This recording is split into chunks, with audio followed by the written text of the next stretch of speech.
नमस्कार। Saanvi learning channel में आपका स्वागत है। मैं शेखर आपके सामने प्रस्तुत हूँ पेडागोजी ऑफ साइंस को लेकर, जिसमें मैं आज विज्ञान की प्रकृति, विज्ञान की अर्थ, विज्ञान के कौन कौन से क्षेत्र होते हैं, विज्ञान के दैनिक जीवन में क्या महत्व हुआ, उन पर हम सभी पर चर्चा करेंगे। आओ शुरुआत करते हैं।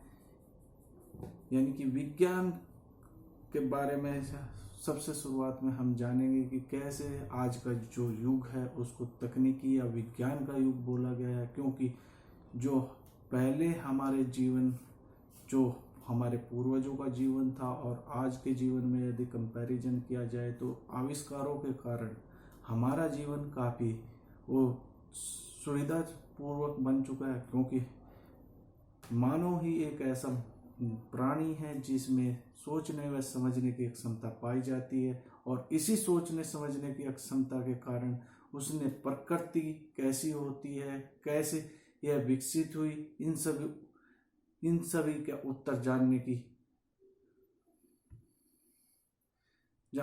उसके मन में ख्वाहिश हुई, यानी कि जिज्ञासा उत्पन्न हुई, और उसने उनको खोजने का प्रयास किया। और जिस प्रयास से उसने खोजने की प्रक्रिया, जिस प्रक्रिया से उसने इसको खोजा, आविष्कार किए, तो उसे उसने विज्ञान की प्रक्रिया बोला गया।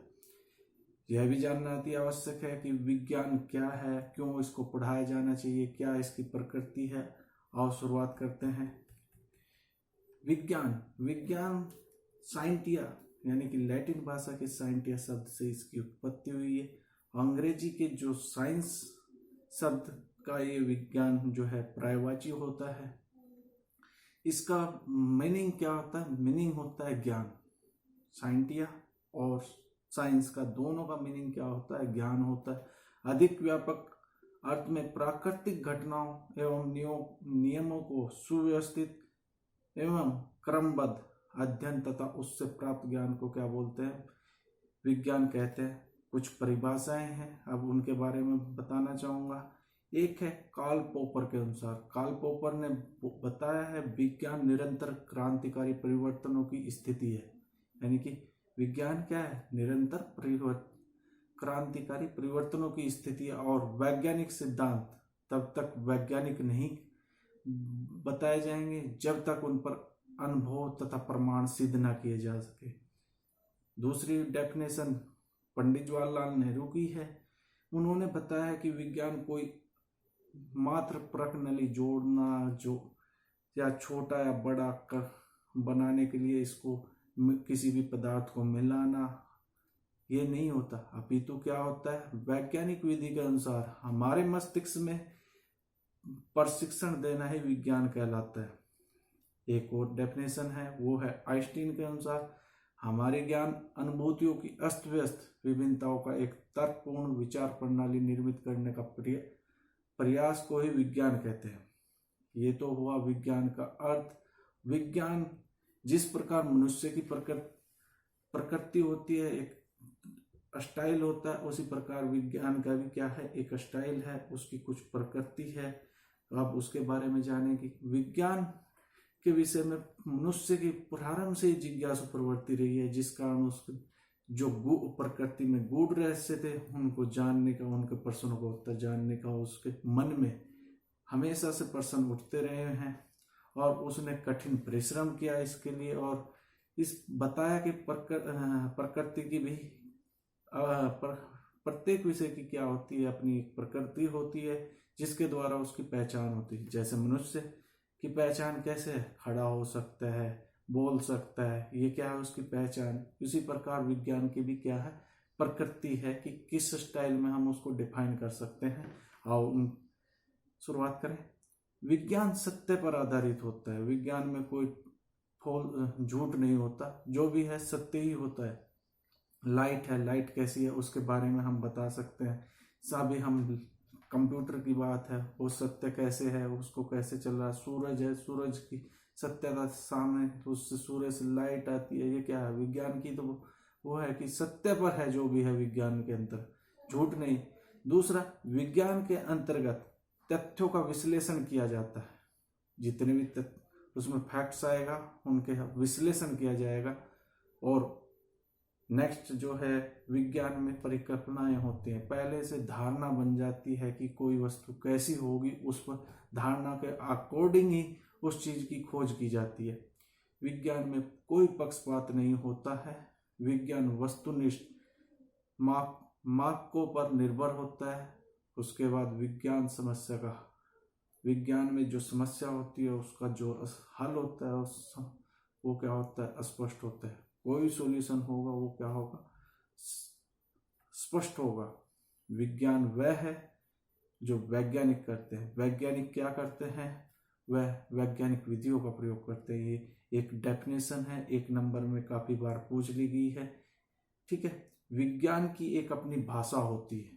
इसमें भाषा में वैज्ञानिक प्रत्यय होते हैं, सिद्धांत होते हैं, नियम होते हैं तथा उनके कुछ संकेत होते हैं, फॉर्मूलाज होते हैं जो विशेष प्रकार के होते हैं, जिससे विज्ञान की भाषा का क्या होता है, विकास होता है। यानी कि उसको क्या देते हैं, जन्म देते हैं। विज्ञान का ज्ञान सुव्यवस्थित होता है, क्रमबद्ध होता है, तार्किक होता है तथा अधिक स्पष्ट होता है। इसमें संपूर्ण वातावरण में पाए जाने वाली वस्तुओं में आपस में संबंध कैसा होगा उसका अध्ययन भी इसी के अध्ययन करके निष्कर्ष निकाले जाते हैं। ये भी किसके द्वारा होता है, विज्ञान के द्वारा होता है। विज्ञान में नियमों, सिद्धांतों, सूत्रों आदि की संदेह से नहीं देखा जा सकता। जो नियम यहाँ पर है वही नियम अमेरिका के अंतर्गत है, वही जापान के अंदर है, वही रसिया के अंदर, इवन दूसरे ग्रह पर भी वही नियम अप्लाई किए जाते हैं। उनमें कोई विज्ञान में कोई वो नहीं कर सकते। विज्ञान के द्वारा बच्चों में आगमन निगमन विधि, सामान्यीकरण, अवलोकन की योग्यता का विकास होता है। इसके अलावा बच्चों में अनुशासन आता है, आत्मनिर्भरता बढ़ती है और आत्मविश्वास के गुणों का भी विकास होता है। और जो विज्ञान में ज्ञान प्राप्त किया जाता है वो किसके द्वारा प्राप्त किया जाता है, ज्ञानेंद्रियों को। और ज्ञानेंद्रियां कौन सी होती है, देखना, ये सभी। इनसे देखा गया ज्ञान क्या होता है, अस्थाई होता है। यानी कि आंख से टच करने से ये क्या हमें अस्थाई ज्ञान प्राप्त होता है। उसके अलावा जो विज्ञान के कौन कौन से क्षेत्र हैं आप सभी को पता है। विज्ञान के कौन कौन से क्षेत्र हैं जो आप पढ़ चुके हैं 11th 12th BSc में भी आपने ये चीजें पढ़ी हैं। भौतिक विज्ञान, रसायन विज्ञान, जीव विज्ञान, इवन गणित को भी विज्ञान की कैटेगरी में रखा गया। भूगर्भ विज्ञान, खगोल विज्ञान और आयुर्विज्ञान, ये हुआ आपका ज्ञान। और दैनिक जीवन में यानी कि क्षेत्र थे, और दैनिक जीवन में कहाँ कहाँ पर हम इनकी इम्पोर्टेंस है, उपयोगिता क्या है विज्ञान की। सबसे पहले कृषि के क्षेत्र में, कि कृषि में नई नई खाद, नई तरीके की फसल कैसे उगाई जाए, अच्छी फसल में, उस फसल में अच्छी पैदावार कैसे की जा सके, उसमें कौन कौन से उर्वरक डाले जा सके। ये क्या आविष्कार के द्वारा, नई खोज के द्वारा, विज्ञान की नई जो खोजें हो रही हैं उनके द्वारा क्या हो रहा है, कृषि के क्षेत्र में हम विज्ञान इस प्रकार यूज कर सकते हैं। दूसरा चिकित्सा, नए नए यंत्रों से नई नई बीमारियों की खोज करके उसका इलाज किया जाना। औद्योगिक क्षेत्र में जैसे रंग, कपड़ा, जितने भी नए औद्योगिक क्षेत्र हैं, नई नई टेक्नोलॉजी। अभी जैसे फोन, पहले फोन नहीं था, अब नई टेक्नोलॉजी आ गई। उनका कागज, औषधि, सीमेंट, पेट्रोलियम में नई टेक्नोलॉजी से उनका निर्माण करना। यातायात के क्षेत्र में पहले पैदल जाते थे, अब धीरे धीरे पहले साइकिल आई, साइकिल के अलावा बाइक आई, गाड़ी आई। ये क्या है, विज्ञान की ही देन है कि एक स्थान से दूसरे स्थान में यातायात के में प्रयोग किया जाता है। मनोरंजन के क्षेत्र में सिनेमा, टीवी आदि विज्ञान के ही तो चमत्कार हैं। संचार के क्षेत्र में मोबाइल फोन, आप कम्युनिकेशन कर सकते हो, पल भर में अपने किसी रिलेटिव से बात कर सकते हो। खाद्यान्न के क्षेत्र में क्योंकि जनसंख्या बढ़ चुकी है तो उसके खाद्यान्न, उनकी खाने की पूर्ति के लिए नई नई रासायनिक उर्वरकों, बीज, इनके लिए उत्पादन कैसे बढ़ाया जाए जिससे कि हमारी जनसंख्या की पूर्ति हो सके खाने की, तो उसके लिए भी क्या है, विज्ञान का ही देन है। अंतरिक्ष में दूसरे ग्रहों पर हम संचार कैसे उस वहाँ के बारे में जाने, क्या कोई दूसरी दुनिया है उस बारे में हमें कैसे, उनका ये विज्ञान का ही आविष्कार है ना कि हम कहीं पर भी जाके अभी अंत मंगलयान, गगनयान, इन सभी की क्या विज्ञान की खोज के द्वारा ही तो जान पा रहे हैं। धन्यवाद। यदि आपको ये वीडियो अच्छा लगे तो लाइक करें और अपने दोस्तों में शेयर करें। यदि जो व्यक्ति मेरे चैनल पर नया है उसमें वो इस चैनल को सब्सक्राइब करें और बेल आइकन पर जरूर क्लिक करें। धन्यवाद।